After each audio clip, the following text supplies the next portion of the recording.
Hi viewers, welcome to our channel. ప్రస్తుతం మనతో పాటు దాము బాలాజీ గారు, సీనియర్ జర్నలిస్ట్, వారితో ఒకసారి మాట్లాడదాం. నమస్కారం సార్. నమస్తే. సార్, గత కొన్ని రోజుల నుంచి కూడా లోకేష్ గారిని డిప్యూటీ సీఎం చేయాలని చెప్పేసి టీడీపీ వాళ్ళంతా కూడా బయటకు వచ్చి మీడియా ముందు మాట్లాడడం మనం అంతా కూడా చూసాం సార్.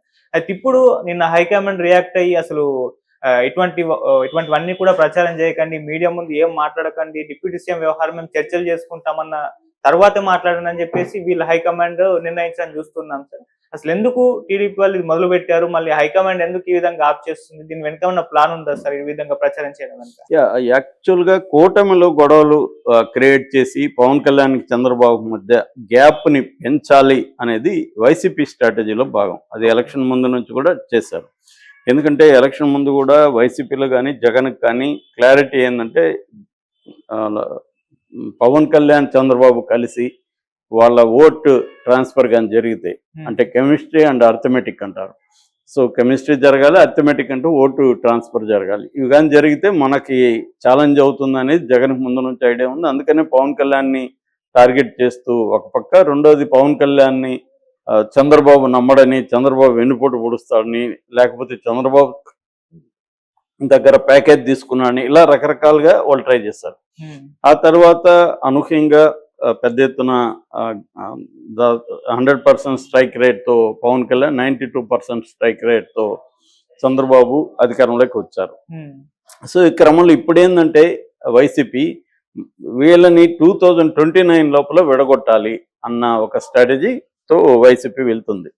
అయితే ఈ క్రమంలో వీళ్ళిద్దరి మధ్య కూడా కొంత ఇబ్బందులు అయితే మొదలైనాయి. ఎందుకంటే పవన్ కళ్యాణ్ తన వల్లనే తెలుగుదేశం అధికారంలోకి వచ్చిందనేది పవన్ కళ్యాణ్ నమ్ముతున్నాడు.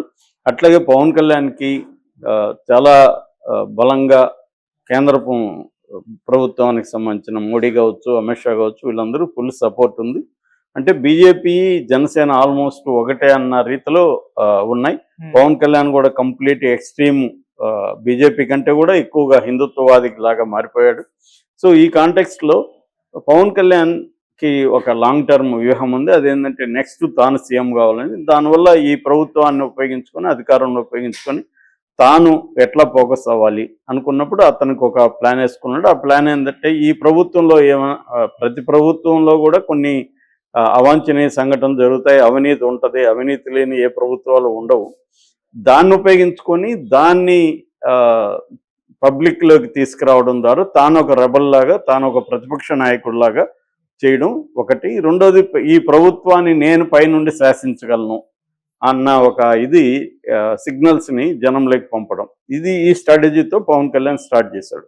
అందుకని మనకి హోమ్ మినిస్టర్ అనిత ఇష్యూ కావచ్చు, తర్వాత తిరుమల లడ్డు కావచ్చు, తర్వాత కాకినాడ షిప్ కావచ్చు, తర్వాత అక్కడ ఎవరినో ప్రభుత్వ అధికారిని వైసీపీ వాళ్ళు దాడి చేసినప్పుడు ఆయన వెళ్ళిపోవడం కావచ్చు, దాని తర్వాత మొన్న తిరుపతి తొక్కిసలాట కావచ్చు, రీసెంట్గా డీజీపీ మీద ఆయన మాట్లాడిన పిఠాపురంలో వైలెన్స్ లేకపోతే క్రైము, గాంజా ఎక్కువైపోతున్న ఆయన స్టేట్మెంట్ ఇవ్వడం కావచ్చు, అన్నీ చూస్తూ ఉంటే పవన్ కళ్యాణ్ ఏంటంటే ఆయనకి ఎప్పటికప్పుడు ఏదో ఒక ఇష్యూని తీసుకొని ఈ గవర్నమెంట్కి యాంటీగా మాట్లాడడం, ఈ గవర్నమెంట్ పెట్టిన అధికారులకు యాంటీగా మాట్లాడడం, ఇవన్నీ చేస్తున్నాడు. ముఖ్యంగా లోకేష్కి ఆయన థ్రెట్ క్రియేట్ చేస్తున్నాడు. ఎందుకంటే ఈ ప్రభుత్వంలో పాలసీ మేకింగ్ అంతా చంద్రబాబు చూసుకుంటున్నాడు, ఎగ్జిక్యూషన్ అంతా కూడా గవర్నెన్స్, ఎగ్జిక్యూషను, నియామకాలు, తర్వాత వనరులు ఎవరెవరు ఎలా పంచుకోవాలి, ఇవన్నీ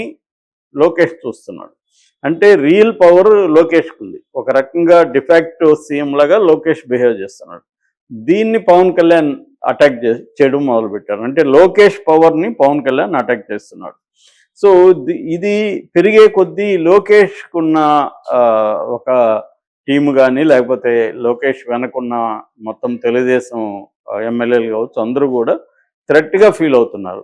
అంటే ఈ స్టేజ్లోనే పవన్ కళ్యాణ్ని తగ్గించకపోతే, కంట్రోల్ చేయకపోతే రాను రాను ఇబ్బంది అయిపోతుంది. మళ్ళీ పెరిగిపోయినాక చేయలేము. అదేదో ఉంది కదా, మొక్కై వంగనది మానై వంగన, మొక్కలోనే తుంచాలి కానీ అది మానైపోయినాక కష్టమవుతుంది అని చెప్తున్నారు. లోకేష్కి కూడా అదే ఉంది.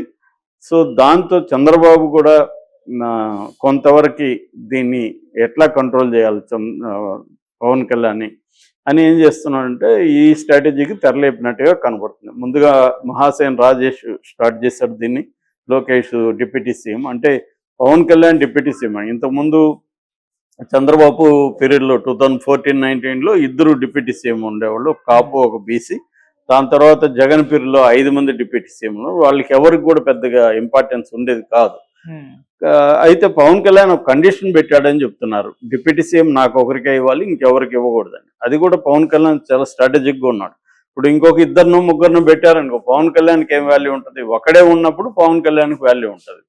సో అందుకని పవన్ కళ్యాణ్ కూడా ఆ కండిషన్ పెట్టాడని చెప్తున్నారు.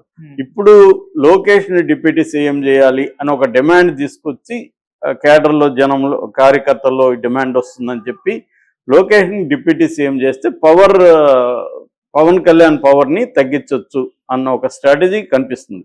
అందుకనే మహాసేన్ రాజేష్ రంగంలో దిగాడు.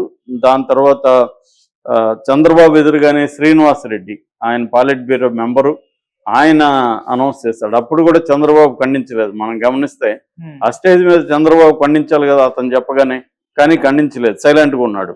దాని తర్వాత వరుసగా సోమిరెడ్డి చంద్రశేఖర్ రెడ్డి మాజీ మంత్రి ప్లస్ ఆయన కూడా పాలిట్ బ్యూరో మెంబరు. దాని తర్వాత పిఠాపురం వర్మ, రాజమండ్రి అర్బన్ ఎమ్మెల్యే ఆదిరెడ్డి వాసు, ఈయన త్రిబుల్ ఆర్ ఆయన రఘురామకృష్ణరాజు, సయ్యద్ రఫీ అని ఇంకొక తెలుగుదేశం నాయకుడు, ఆయన అధికార ప్రతినిధి.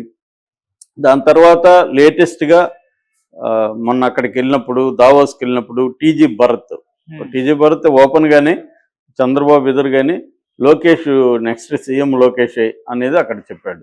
అక్కడ చంద్రబాబు మందలించాడు, మనం ఎందుకు వచ్చాము ఇక్కడికి, నువ్వేం మాట్లాడుతున్నావు అని తిట్టాడని కూడా వచ్చాయి.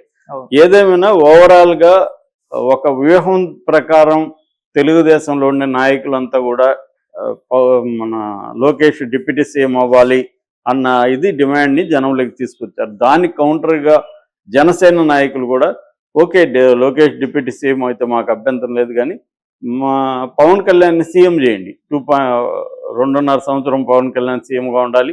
సో అవసరమైతే చంద్రబాబుని వైస్ ప్రెసిడెంట్ చేసుకుంటారా, లేకపోతే బీహార్ గవర్నర్కి పంపించుకోండి, కానీ మావాడు మాత్రం సీఎం అయితే డిప్యూటీ సీఎంగా లొకేషన్ పెట్టుకోండి, మాకు అభ్యంతరం లేదన్న పద్ధతిలో వాళ్ళు మాట్లాడడం మొదలుపెట్టారు. ఇది ఫస్ట్ టైం ఈ 8 నెలల్లో జనసేన తెలుగుదేశం మధ్య రావడం ఈ స్థాయిలో ఫస్ట్ టైం. దీంతో పవన్ కళ్యాణ్కి సహజంగానే కోపం వస్తుంది, ఎందుకంటే తన ఒక స్ట్రాటజీ ప్రకారం వెళ్తున్నప్పుడు అది వర్కౌట్ అవుతుంది పవన్ కళ్యాణ్కి. ఇప్పుడు ఏమైంది, పవన్ కళ్యాణ్ కి కౌంటర్గా లోకేష్ని డిప్యూటీ సీఎం పెడితే పవన్ కళ్యాణ్కి ఇబ్బంది, ఖచ్చితంగా అది పవన్ కళ్యాణ్ అలో చేయడు. సో అందుకని పవన్ కళ్యాణ్ సీరియస్ గానే చంద్రబాబు దృష్టికి తీసుకెళ్లాడా అనేది ఒక ఇది ఉంది. రెండవది, మొన్న